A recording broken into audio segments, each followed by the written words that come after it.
Inyo County Sheriff Bill Lutz issued a press release on the removal of K-9 Officer Beatty from handler Deputy Reuben Bradley. Now, Sheriff Lutz writes, on May 25th,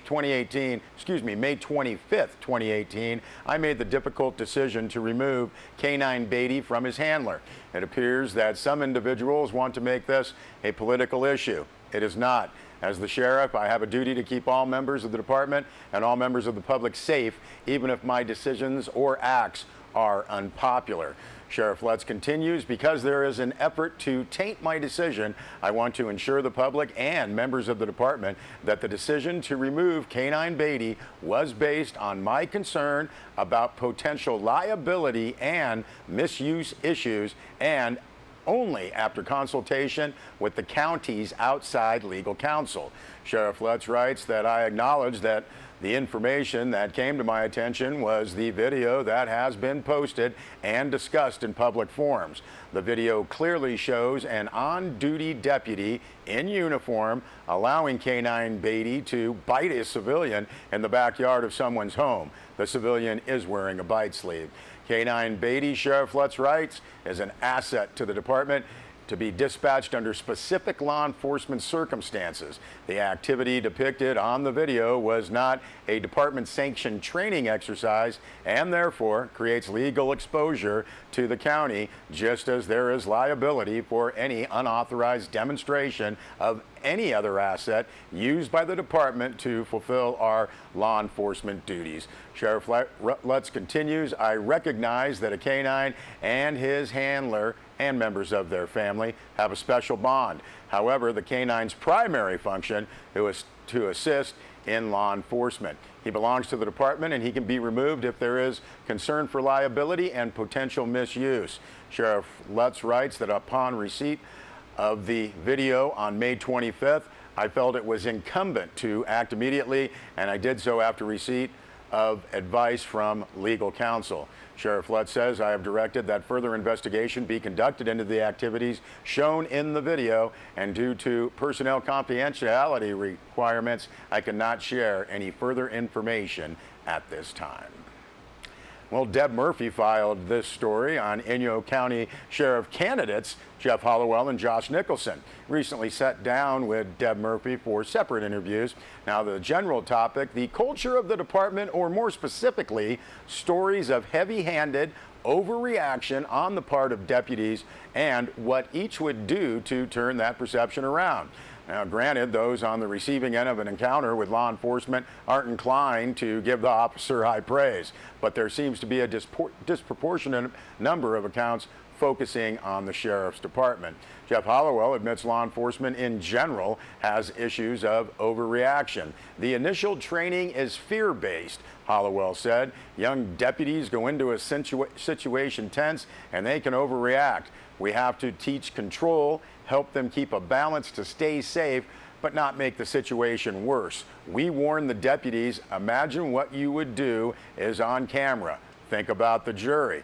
According to Hollowell, sergeants will have ride-alongs with deputies. Lieutenants go out with sergeants and up and down the hierarchy. The purpose is to see how situations are handled. We encourage them to look at their options, Hollowell said, how they could have better handled a situation better.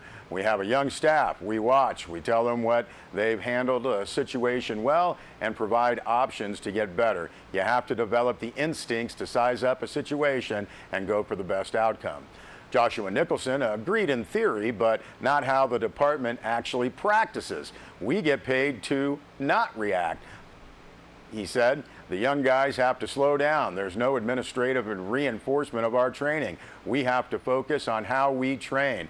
Nicholson continued, we need to pair up the more senior officers with the younger ones. There's no coaching now, end quote. Please see our website, sierrawave.net, for all of Deb Murphy's report.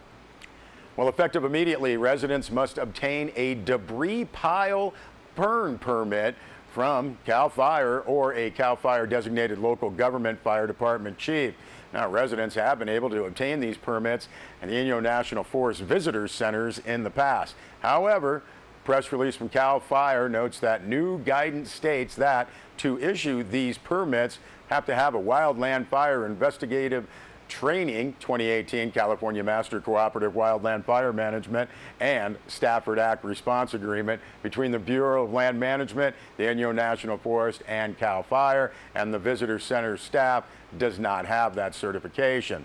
Dooryard debris pile burn permits can only be obtained now from CAL FIRE. San Bernardino Inyo Mono Unit, Bishop Fire Station, that's across from the Owens Valley Conservation Camp, 2787 South Round Valley Road in Bishop. Give a call for more information at 760-387-2179.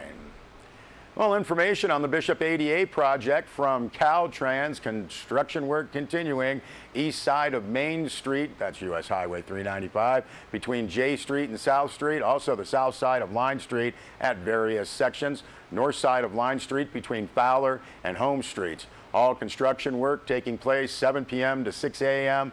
Sunday through Friday morning. No construction on Friday or Saturday nights. Obviously, traffic will encounter lane closures with a detour around the construction area.